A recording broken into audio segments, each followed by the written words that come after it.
Hi అందరికీ, welcome to my channel Manvi official. ఈరోజు మా బ్రేక్ఫాస్ట్ వచ్చేసి ఆనియన్ దోశ అండి.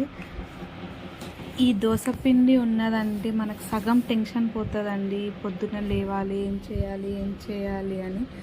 నాకైతే ఈ దోశ అంటే చాలా ఇష్టం అండి. మీరు ఎంతమందికి ఈ దోశ అంటే ఇష్టమో కమెంట్ చేయండి.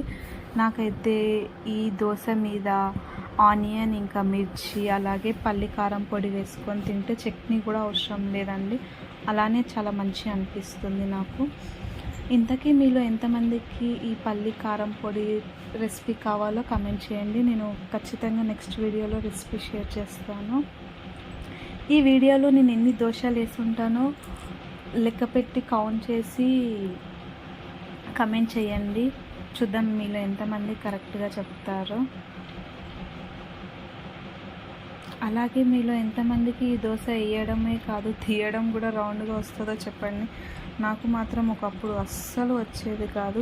వేసేటప్పుడు అయితే బాగానే రౌండ్గా వచ్చేది, కానీ తీసేటప్పుడు అసలు యుద్ధాలు చేసేదాన్ని దోశ పెంకతోనే. కానీ ఇప్పుడు అలా కాదు, చాలా మంచిగానే వస్తున్నాయి. మీకు ఒకవేళ దోశ బ్యాటర్ రెసిపీ కావాలన్నా కమెంట్ చేయండి. అంతేనండి. ఈ వీడియో మీకు నచ్చినట్టయితే please do like, share and subscribe to my channel.